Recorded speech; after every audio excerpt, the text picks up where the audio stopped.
Go tell your people, you will not hurt me. No matter how many times you talk bad about me, I will not feel bad. Trust me.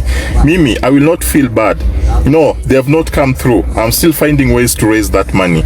And I told people, you can call the insurance. I even gave the name of that insurance. I gave the name of my child. Call the people and ask them about my child. Call the hospital and ask, Dona me settle bill. You see? But munapiga simu paka munaulizwa, munapatiwa majibu, and you still don't even believe it. What do you want to believe?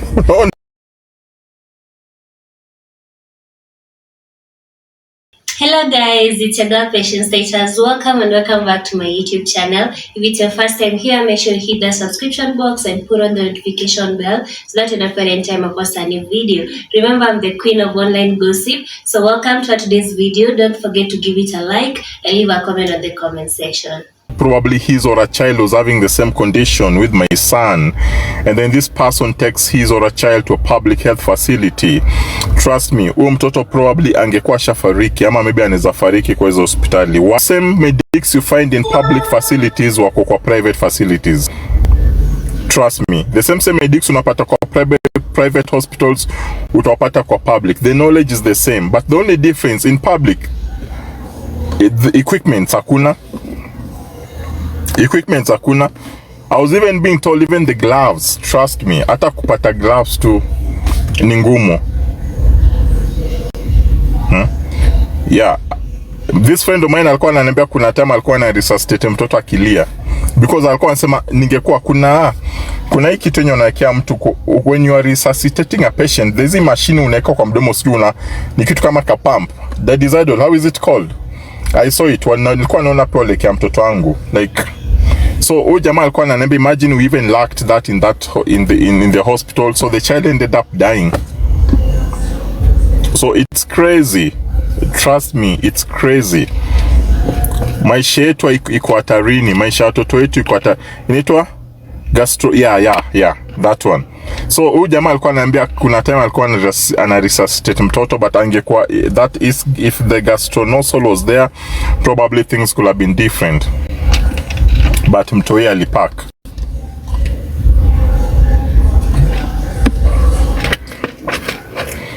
You know? So maisha yetu iko hatarini, maisha watoto wetu iko hatarini. Trust me.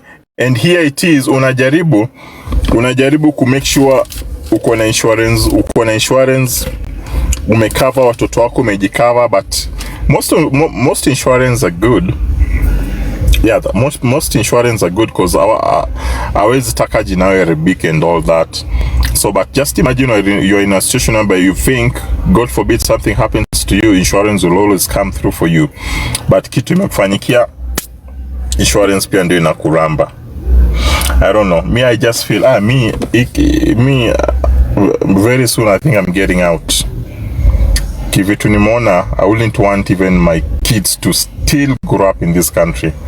Afadhali nitoke niende, I get ways, nivurute watoto wangu wote waende hizo countries zingine. Yeah, and you see it's very easy. The desire wacha nikwambie kitu, and this made me remember something, Kakamega County has come up with a very good structure. A very good structure. If that hospital iunde vizuri alafu iko well equipped, that will be one of the best hospitals in East and Central Africa. Trust me. So I'm watching out for Kakamega County. I hope Oparanya really did a good job. So I hope also the current governor Sasanze ku equip. I'm probably after investors. And you know the government don't even need to look for investors. Okay, investors or healthcare system wakoko, but the government collects a lot of money. I don't know what's wrong. There's just a lot of bureaucracy going on and too much corruption. I don't know.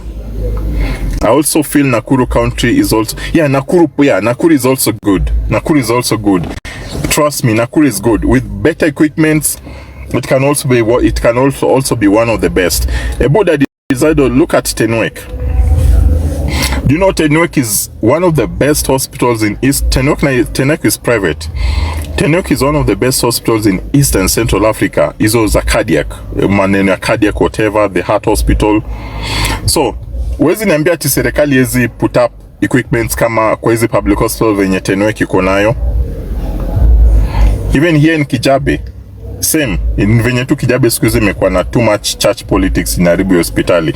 There's an hospital also, church politics in Aribu hospitali, but it was one PCA, like during our days when we were growing up, ulikuwa unasikia PCA Kikuyu, one of the best.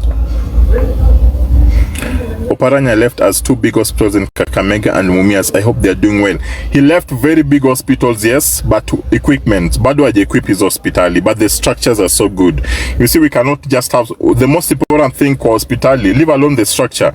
Have medics, have medics, pay them well, have equipment, have how do we have watu watakuwa na maintain hizo equipments and all that, because having an ICU, it needs a lot of maintenance, trust me. Ilaribika nowadays. Shiro PCA Kikuyu ilikuanga poa sana, sikudanganyi. Kitimaribu PCA Kikuyu ni a lot of church politics. A lot of church politics ndi Maribu. Na kuambia wako mpaka oxygen manufacture. I love Nakuru Hospital. Unaona paka, let me tell you that is idol. Unaona ta Tigoni hapa. Tigoni even it's not good at all. So anyone with a question, you feel like you want to ask me something, you can ask, or maybe if you're afraid of coming up, unaweza type.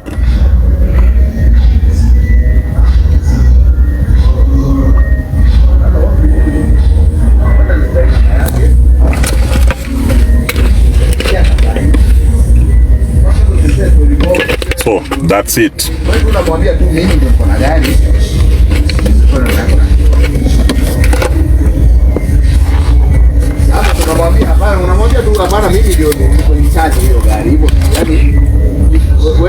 And then also go tell your people also, you are here, you are listening, go tell your people you will not hurt me.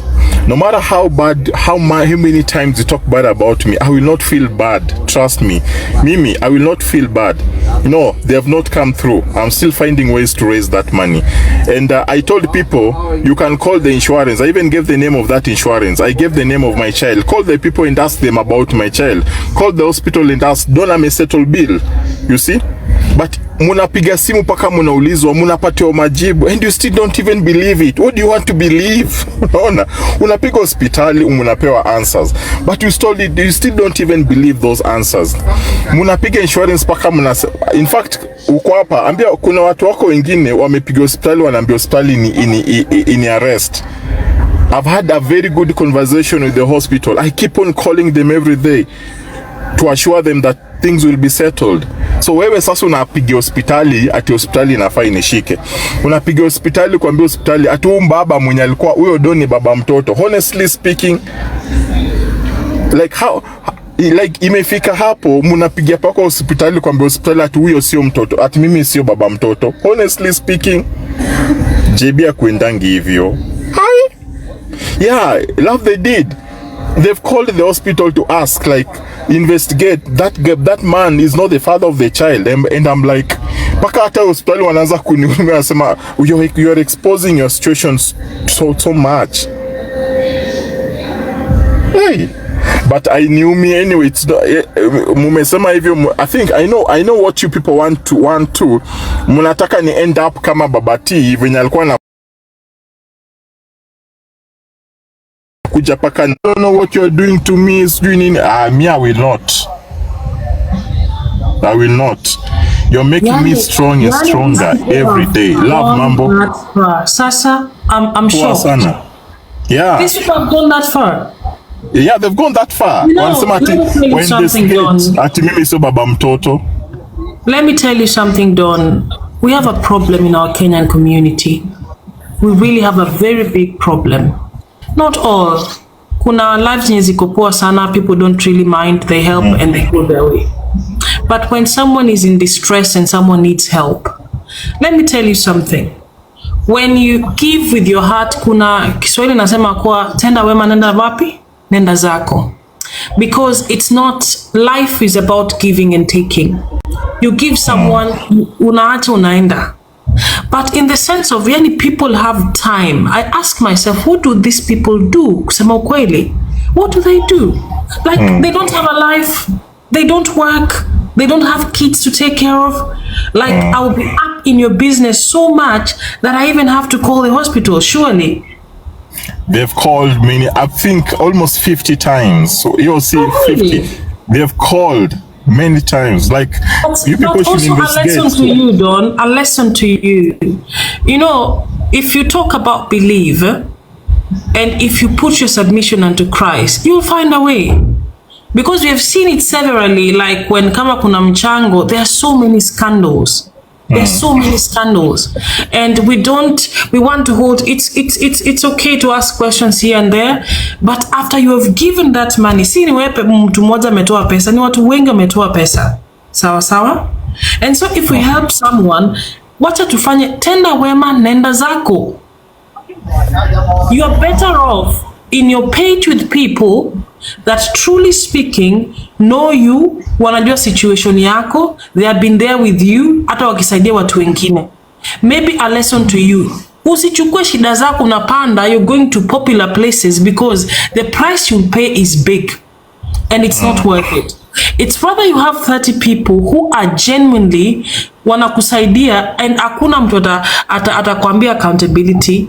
Because I heard you 2 or 3 days ago say, there's a time we have helped someone here, you went there to their home and you checked everything, and that's it. And we agreed, all of us in their life, that we'll help this mama and their child. That's it.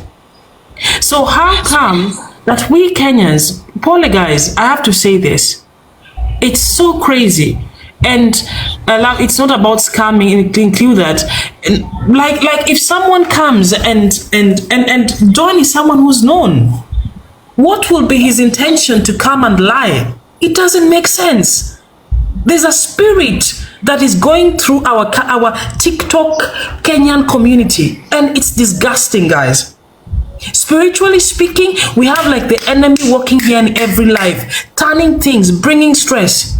If someone is not mentally strong, you will find people really succumbing to this online bullying, to this.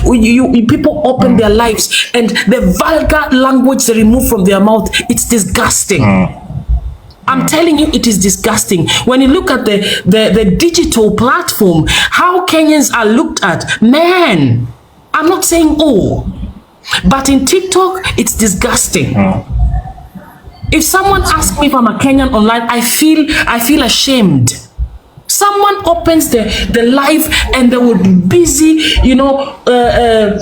wanatusi watu. Let me tell you something. Hurting people hurt others. They do. And we have mental issues going on here in this TikTok. Easy matusi zote. These are hurting people. Check your language, because whatever you put outside there, it's coming back. And I hope that all these 44 people that are here, you're listening. Check yourself. What is your intention to be on this? If you're not adding value, kanyaga mbele. I'm telling you the truth. If you're not adding value, wacha. Because now Kenyans are being known like, they are full of scandals, kitu kidogo, you make it content and then it's going everywhere. You stand up, ukiangalia. If you look at the algorithm for the Kenyan community on TikTok, let me say 90%, it's negativity. And it's time for us to learn, because this app, it's not just Kenyans alone, it's the whole world. Everybody is watching. And someone might be in a live and you don't know who is watching. You don't know who is listening. You might end up destroying your own life. And you might be beautiful on camera, but the moment you open your mouth to speak, it is disgusting and it is ugly. Sawa sawa? Let's respect ourselves, guys. It's not worth it. Because someone is so vulnerable, will bring even their child mbele ya camera. And people will sit down. Or the last time we just saw Nyaboke lose her daughter. And I saw people, women, we should be ashamed of ourselves. Really. Women sitting down and now they want to discuss. At that point, this person is hurting. The family is hurting. Ebo tukuwe na utu. Tumepoteza utu sisi wa Kenya. To say the truth, we have lost it. Let's go back to our foundation. Let's go back to the originality of being a brother's keeper. We do things in the name of content. And let me tell you, whatever you do unto others shall be done unto you. So think twice. Every time you open a live and you come on this platform, ask yourself when you leave that place, how am I feeling? Am I sleeping well? Did I add value into someone's life? I just have to say it the way it is. Me, I'm not going to sugarcoat anything. But it's not worth it. It's not worth it, guys. There's so much hurting people outside there. So hurting people hurt others. The mouth, when someone opens their mouth to speak, it is vulgar. You ask yourself, nani alikuumiza hivyo? Nani alikuumiza? Who hurt you so bad that you have so much malice and so much hate that you don't even love one another? And we have fathers here, we have mothers here, we have daughters here. It can happen to you. Today it is Dawn, tomorrow it is you. Guys, really. Most of them are parents, don't forget that. Uko na mtoto. And you can take your time, dress up, make yourself beautiful on the mirror, and then open the camera na uchambe mtu na matusi nyingi. And then it becomes like it's normal. That is that is TikTok. That is our language. That's how we speak. Guys, you've lost it. And this person, I don't know who this person is, Kiparangoto or whatever. Let me tell you something. I know who I am. I don't need to, I don't care. I don't care about your opinion. You understand? Because if you don't add value into people's life, stop it. Achana nayo. JB, anaitwa JB. Huyu ni JB hapa. You unajisumbua mwenyewe. I know who I am, so I don't need to be defined by your comments. You can sit behind the phone and then literally just type. You type any garbage, comes in and comes out. I think we need to think twice, and we need to reshape our community of speech. We need to reshape how we can help each other. And I don't disagree. It's very important for things to be credible. It's very okay.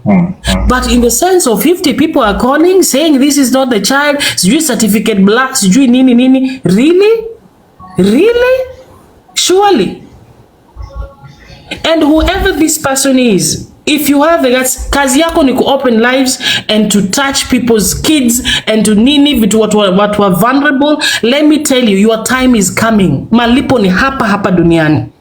You will not die and then tukutane huko, hapana. It is here on this earth.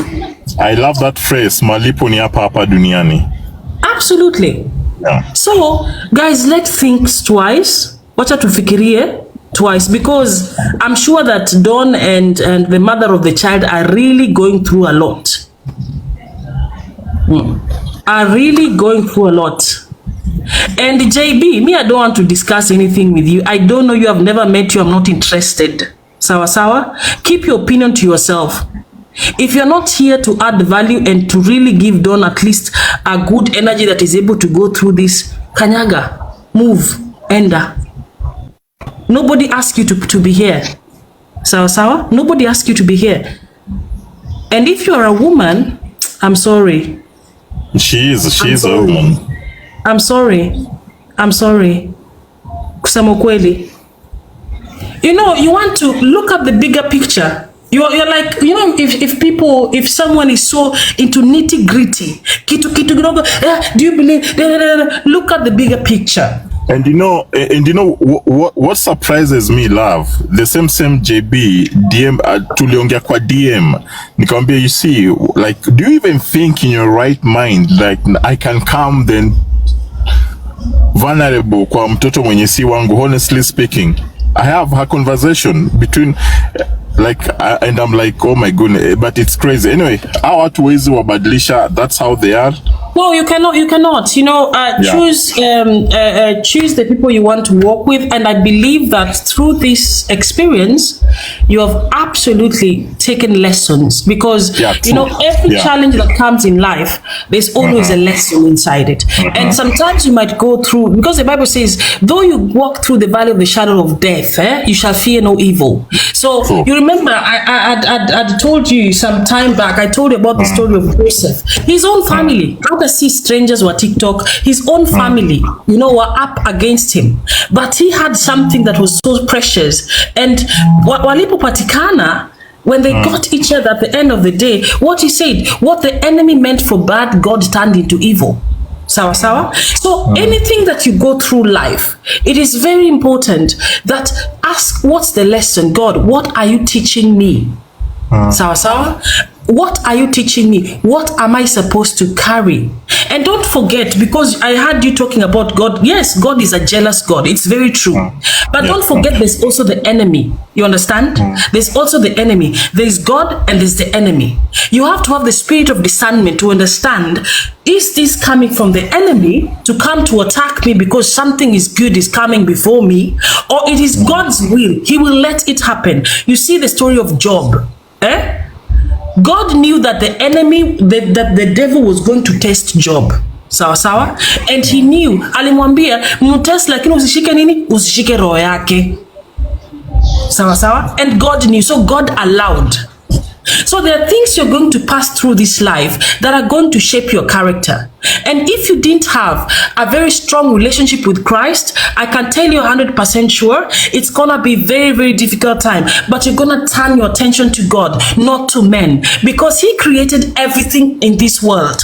Is water, everything, birds of the air. If he can take care of the birds of the air by himself, you can take care of your child. And I keep on always saying, that child is not yours. That child is God's child. And God has used you as a canal to bring this child, as a medium to bring this child into this earth. So when challenges come, it is not about you. Oh, what am I going to do? No, go to your father. You as a father, because he says, before I knew you into your mother's womb, I placed you into your mother's womb. I knew who you are. He knows where you're going. So understand what the assignment is. Understand the phase of life that you're going through and what the lesson is. And then he's gonna turn that situation. And now, when I look at you, few months ago when I was looking at you on TikTok, you're not talking about God. The kind of music you're playing was totally different. Today, or the last 3 weeks, I've been hearing you talk so much about God. That is the character development that God works. When the enemy brings negativity, God changes into what? Into good. Sawa sawa? So personally, as love, I don't really meddle on negativity. It's not on my DNA. I'm telling you the truth. It's not on my DNA. And do we make mistakes? Absolutely yes. But whoever sits down to go into a live and blah blah blah stuff, let me tell you something. Check your heart. The enemy might be using you as an agent and you don't know. Check your heart. Because the cries and the pains of these people that you traumatize their life, the cries shall follow you and there shall be witnesses in your life. I don't know, Don, if what I'm saying is making sense. It's getting in my heart. And so that's why I'm saying, we as Kenyans on TikTok, we have to change our attitude. We have to change how we carry out ourselves. We have to change how we present ourselves, because at the moment, it doesn't look good. It doesn't. So everybody that is here, look for the intention. Your intention is important. Why are you doing something? And if you create your portfolio on making people live a hell on earth, my dear, the hell you'll get will be triple. And when God decides to protect his own, my dear, because vengeance belongs unto God, yeah? Vengeance belongs to Christ. We should not take vengeance. We should not atufai tuseme umenifanyia hivi nitakufanyia hivi. No, forgive and let go. Yeah, true, yeah. Forgive and let go. I love you. I know that there's something good in you. And the phase that you are in your life right now, whoever is doing anything that is negative, let me tell you, those things are going to be lessons. And sometimes the price is so high, guys. The price is so high that it's not even worth it. So let's check ourselves, huh? Wacha tujiangalie. Spend time with yourself. Spend time and ask yourself, what do I want to live? If you're to die today, what's your legacy? What are people gonna say about you? I did ask myself that question when I was alone with the baby at the hospital the whole night. Like, those are part of the questions I was asking myself, like, God, you've really done so good to me. So I was asking myself, God forbid I'm not there tomorrow, what's gonna left of me? You see? And I talked about it here, love. Nikambiwa say, ask yourself, leo hauko, will you be remembered because of the good cars you had, because of the good houses and stuff like that? No, a good name is always very much important. A good name is way much important. And I said to myself, Mungu, kama kuna watu nilikukosea, tafadhali nisame. There's a friend of mine, tulikuwa tumevurutana naye in a very bad way, and I was so bitter with that friend of mine, and I've been trying to heal courtesy of what was done to me. And on that night, I just did send a message, Kambia bro, mambo kufiti and all that nini. I'm not feeling well, but please, I know we've not been good book. I've not like we've not been good of late, but please, if I ever did something wrong to you, find it in your heart to forgive me. And you know, the next day asubuhi alipiga because he knew what was going on with me, and that he was crying on phone. Akanambia, Don, I never expected you write such, siku expect uniandike kitu kama hiyo. Last week amenipigia kuuliza how things are going. Do you know that that friend of mine tulikosana na amenitumia 80,000 shillings today? Don, God is sweeping everything, every baggage you've been carrying, every unforgiveness you've been carrying. There's a shift in the spirit. And I tell you, before you realize, you'll be talking of goodness of God on this TikTok, and people will come to listen to you for what you have to say about God. Let me tell you, when God decides it's your time and he decides to call you, if you see the story of Jonah alikuwa anatoroka, alishikwa bado, akaingizwa bado kwa samaki, akaambiwa hapa unaenda kufanya kazi. So if God decides that he wants to use you, you cannot run. Yeah, very true. In situations, just let's say that this thing didn't happen. Let's say it didn't happen. Alafu unaishi maisha yako sawa nini, you go about your business, you be doing your stuff. You could have not thought even of that guy. Yeah, true. But the issues that come in give us the opportunity to be vulnerable. And being vulnerable is also taking accountability. Accountability is very important, to say, by the way, my heart is not right. My heart is not right. Christ, come in me, wash me. And he said, I'll wash you as white as snow. I'll wash you as white as cotton. He will. And he will change our sins. So, actually, Don, me, I'm seeing a totally opportunity. This is a big opportunity. Big opportunity. Very important. Very important. Find grace. As you shift, may God gives you the grace to shift with your audience. There are people you're going to lose, because the moment you change your ways and you start to speak about totally something different, let me tell you something. You're gonna lose people. Unaweza kubaki kwa live kwa watu watano. Now ndio wenye Mungu amesema hawa ndio wenye, these are the ones here in the bus, and these are the ones who are in the boat, and these are the ones who are going to you mpaka ile side nyingine. Sawa sawa. So as changes come in na difference, and you will lose people along the way, you will win new people. So mimi naweza kusema kuwa let God give you the grace, let God gives you the wisdom to be able to navigate through the valley, because at the moment uko kwa valley. Sawa? If you look right and center, kuna uko kwa valley ya TikTok, uko kwa valley ya pesa, kutafuta pesa, hospitali, insurance, mtoto ako sawa, but also you are in the valley. And the only thing I can tell you, my bro, just look unto Jesus. Look unto God. No matter what is happening in the valley, look unto God. And I'm 100% sure you'll come back here to give a testimony. And we'll be here cheering. We'll be here saying it was worth it. We'll be here saying, thank you for this story because I've learned one or two things. And those people who want to make people's life difficult, I can tell you 100% sure, your time is coming. Mungu a joke. We don't take vengeance, we forgive you, but the God in heaven is watching. And one thing I've also realized, and I also want people to listen to that. One thing I've also realized, I was so bitter on that night, and I think we talked love. On that night, when I had, especially UJB, the way they were talking, nikakuwa na also a certain bitterness, kinyongi, and at some point nikakuja nikasema no, let me forgive them. So forgiveness is very much important, and forgiveness helps you to have a very clean heart and a very clear mind. So, because you know, Don, when bitterness gets into your heart, you're not able to pray, you're not able to forgive.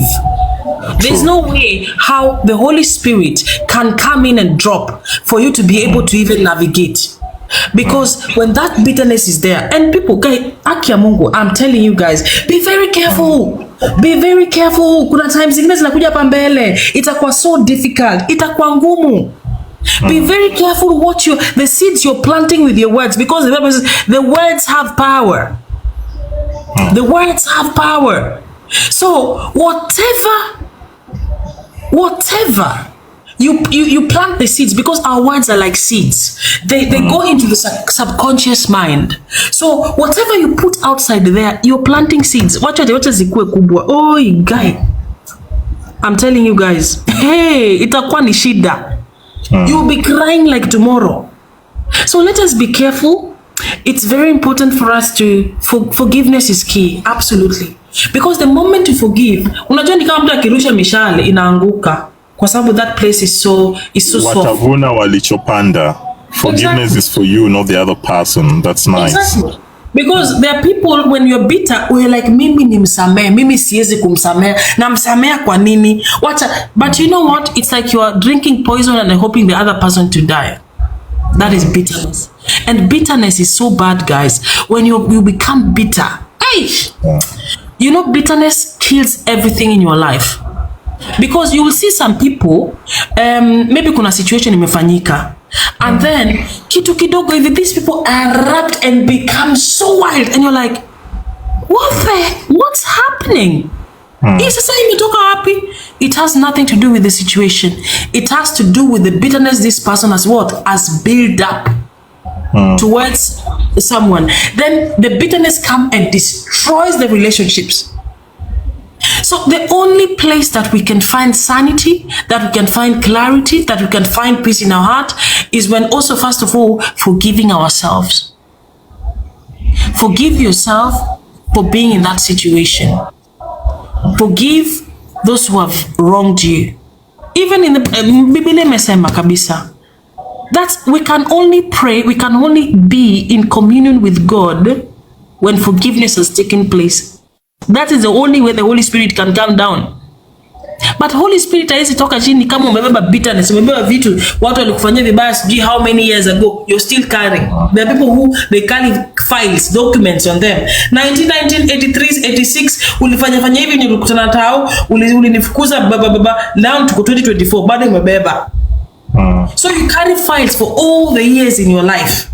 Itakufanya utakuwa mzito, you will be overeating, no matter how many times you try to lose weight, you will not lose weight. Why?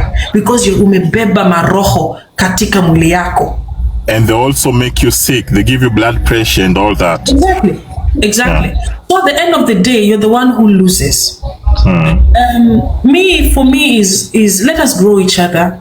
Let us have a good, let's have a mindset that if someone will say, wow, one day I listened to love and I've never had such kind of a conversation. It's changed my life. Why? If I'm to live today, I will say, God, thank you. Because I don't live just a memory. I live a legacy. Because people say, she treated me right. She made me feel warm. She made me feel listened to. She empowered my life.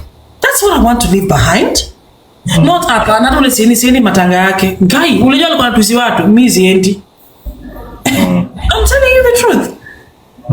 So let us assess our life, no? Let us assess our life.